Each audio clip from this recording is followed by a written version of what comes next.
our own devices this week, we have a very special guest. And we are going to talk a lot about India and Indian languages and how our smartphone users have evolved over the years. With me is Anand Singh, who is head of developer relations and localization at Indus OS.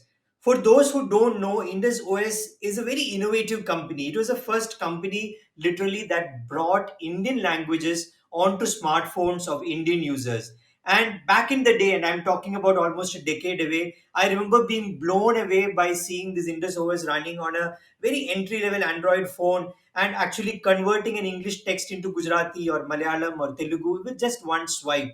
And that is the ease of use this company initially brought to users. Over the years, it started doing much, much more. We will learn about that from Anand. Anand, welcome to the show. Thank you very much, Nandagopal. It's a pleasure talking to you. Thank you very much for having me on this. So, Anand, I have a very retro view about Indus OS. So, if you could just tell me what is happening with the company right now, what all are you guys working on right now? Right. So, we are very clear with one direction that we want to take is to make this entire ecosystem to be more.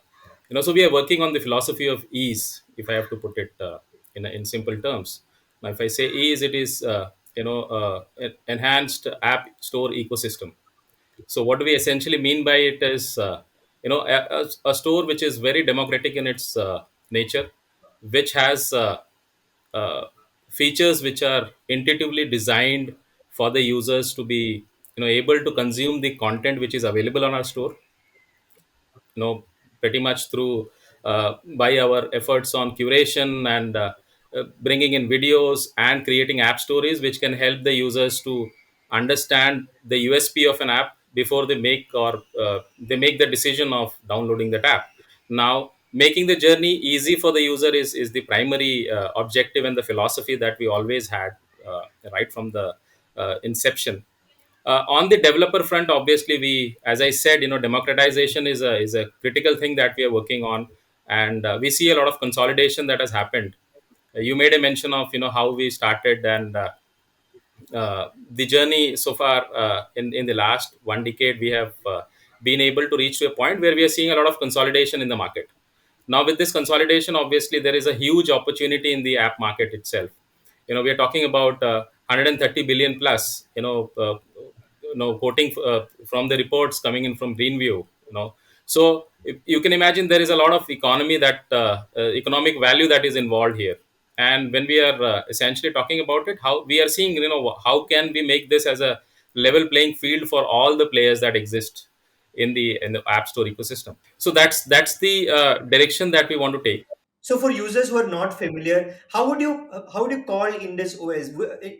It's an app store for Indians. It's an app store that is curated, for Indians, or is it an app store which is exclusively for Indians? How would you look at it? I would want to call it a indigenous app store, which is made by Indians. So it is a local store, that aims to give the experience of a global experience. When it comes to a local to global is what we are kind of.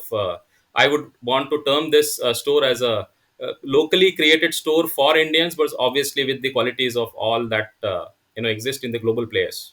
In the past couple of years, we've had a lot of conversations about having Indian app stores and not being really, servile to a Google or an Apple, or an Amazon, and be part of a larger global thing where we really don't get the kind of recognition maybe our apps get, or doesn't cater to the sensitivities and sensibilities of an Indian market. So how important is it to have, one or many app stores that are catering primarily to the Indian users? See, the very fundamental of any app store, the purpose of any app store is obviously to enable, you know, uh,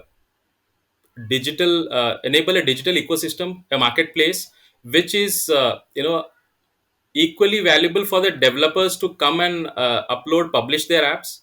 But more important is for the users to come and consume those content from that store. Now, if all of the control is, just with one or two players, obviously the innovation around how this entire ecosystem develops, it gets limited. So there are multiple players who might be working on more creative and innovative methods. One of them is obviously Indus OS, and we always have the philosophy of keeping both the stakeholders, the users and the developers, at the center when we are developing or designing a product.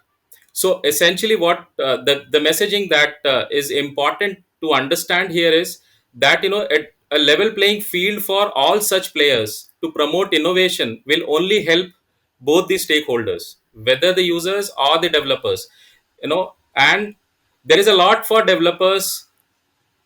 There are a lot of concerns based on policies which are driven by a stronger or the players who tend to be kind of monopolizing the entire way the app ecosystem is functioning currently.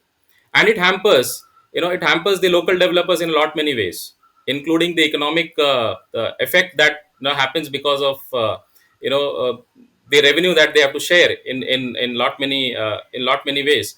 The impose of using a certain in-app billing solution is another example of how there are things getting imposed on developers which they may not be liking it. Given the example, Indus obviously does not even influence indirectly for to any developers, or makes any recommendation for using any in-app billing solutions that they want to take from the market. Now that's what is called as the choice that the developer has to pick up for themselves, because they are a bigger contributor to the entire ecosystem in a lot many ways.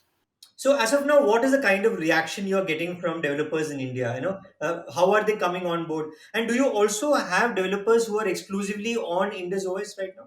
Sure, there are many. So, I'll answer that part first. Obviously, the reason being simple is the store pretty much designed for Indians and comes with no barrier for Indians to consume content from our store is the very important point. I mean, majority of Indians still are not comfortable or even aware of what an email ID is. Our store does not stop them from consuming content from AppBazaar, even if they don't have an email ID. That's point number one. Now that opens up a lot of opportunity for developers to distribute apps to people who will otherwise not be able to consume that app from other stores. Now, point number one. Moving on to the another challenge that developers have is, as the registration itself, there is a cost to the to registration and uploading their apps on other stores. AppBazaar offers it completely for free. Along with that, there are a lot of value adds which come for the developers in the form of free localization and translation services that we offer them to help them reach out to the vernacular users across India in 12 different languages. Another very important thing which helps the new age developers is the initial stage support that we give in the form of developer support programs. Like we have collaborated with AWS in the recent past, and we have been offering free AWS benefits to them. We are also in talks with another partner to bring in CDN, free CDN storage for the developers. Now, these are very critical and important support which a developer expects in at the stage when they are just getting into a very crowded market and they need enough help. So, what kind of numbers are you seeing on the App Store? And if you're looking at the Indian users, what is the kind of traction you are seeing among Indian users? Are there some types of apps that are getting more relevance in your App Store? So, if you could give some insights like that also. Sure. So we are currently powering, Samsung phone and some of the Indian OEMs which we had collaborated in the past. But just quoting certain, high level, estimates on what kind of numbers we are talking about. So 100 million plus users, obviously, and if we are talking about trends on what we have seen, so pandemic has certainly, asked and made people to hook to their phones, and the consumption has gone high. Now that's one. So we have seen a lot of users consuming a lot of content on our store. With the China apps ban last year, obviously there was a significant rise in the made in India apps, and we have seen that there is a lot of apps which have got traction during that period. especially the apps which are short video category kind of. So if I have to name them, whether it's Josh or Moj, Takatak, Chingari, and all of them have made a significant user acquisition during the period. And it does not only come because there was this ban happening on the China made apps. It was also because of the innovation that they have brought. So it's a great thing to see that these kind of situations which arise last year has also made the Indian developers to think of being more creative and innovative, because they got an opportunity to reach out to those masses who were left out after maybe TikTok just was out of the market, and the users wanted an alternative to that. And the alternative was given by the Indian made app developers, and it was pretty good enough, because we have seen significant rise in how these users have engaged with made in India apps. So, on the user side, if you look at demography, is it spread across India, or are you seeing certain regions using, Indus OS more, maybe because of the accessibility issue? So, how are you seeing those kind of, insights? Well, I think Indus OS is uniformly used across India, but obviously when we talk about where it is used the most, we see that the Hindi belt, of course, UP and Bihar, and Hindi being the most Hindi actually contributes to a larger portion of the entire linguistic demography that we have. So 500 plus 500 million plus users, already Hindi speakers, and majority bigger states like UP and Bihar have we see a larger contribution coming in from them. Maharashtra is another one. So language wise, I think Hindi, Marathi, we also see on the south, we have seen that there is a lot of users use Indus App Bazaar and to consume their apps from App Store. So Tamil is another language. Kannada, is another which contributes to this. And Gujarati is, I on the west, if you look at Gujarati is something which is actually. So these are the five premium. But obviously we see that the consumption and the user count for uh, App Bazaar for these languages has significantly improved in the last 1 year. We have seen that at least it has gone to 250%. So it also, so if you're talking about having an app store, a natural progression would be to go into an operating system, because if you have a good robust app store, then you just need to the operating system around it, right? So, and you already have an app launcher, if I'm right. So are you thinking on those terms? And this is not something really new to you, because your name itself is Indus OS, and you have had an operating system before. So I think we were a little ahead of time, of course, in that sense. We started with Indus OS, as an operating system, and pretty much developed that solution, because we wanted to address the overall problem of or bridging that gap of not many Indians being able to consume content, because there were a lot of barriers in terms of linguistic barrier or barrier to even enter a app store to consume that content. So though, and giving them solutions at all levels, not only at the level of content consumption, but also creating products like keyboards and all of that, which will help the users to converse and interact with the phone in their own language. So, and then we, over a period of time, we went modular. We came into our journey. The journey then moved on to developing an app store which actually addresses the problem of consumption of content in a very intuitive through a very intuitive design, and allowing the users to come on the store, consume that content without having any barrier of creating an email address. uh, Another very important thing is that we have taken a step towards educating the user itself on the app's USP, through our app stories, which helps users to understand what the app is all about before they consume it. This essentially helps the users to engage better with that app once it is on their phone. So, if I can ask another question on the same topic, how far away do you think are from having a phone that is end to end an Indian product? From a hardware to a software, like is that something that we could dream of and we should be dreaming of? Absolutely, Nandagopal. I think that's a very interesting thing. And as I said, there is a lot of consolidation that is happening, and the industry is seeing that.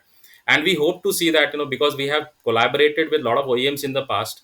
Obviously, we see that the possibility of a pure made in India product, with all of whether it be hardware or software, is obviously, that always exists. And I'm sure that there are players working in the industry to, make that a reality very soon. And obviously, it is a great thing to have.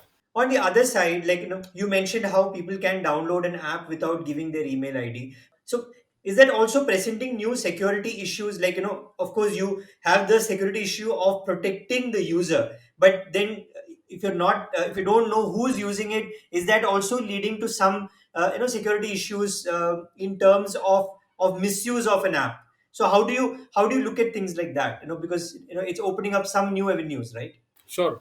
See, as far as Indus OS is concerned, everything that actually comes on the store, any developer that uploads this app on the store, so there are multiple level of security checks that we do.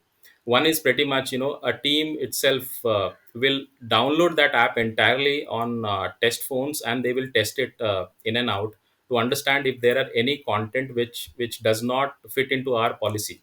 If there is anything that is either is, policy wise, if there is anything which is either pornographic soft, or any sort of pornographic content, or if the content itself is meant to have, or spread some sort of uh, hatred among communities or anything of that sort. So there is a list of policies that we have defined for making any app eligible to be onboarded.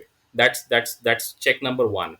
Everything that comes in the form of the APKs or any files uploaded by the developers, thoroughly goes through a check through Avast that we have as our scan partner. And we essentially make sure that everything that finally comes on the store is verified, checked, and only then it is made available for the users to consume it. Anand, if I can ask you one last question. The environment that you created in India for a very Indian app, this is also an environment that can be recreated across the world, right? You have an opportunity to take it to similar environments in an Indonesia, or a Turkey, where you have conditions very similar to India. Is that something on your mind? Yes, Nandagopal. I think we are already evaluating on such possibilities of looking at. As I said, we are surely a company developed by Indians, but we think global. So the idea is to obviously evaluate and check for new geographies where we can actually replicate, and if not completely replicate, we can obviously, there is always going to be a learning that any new geography will require.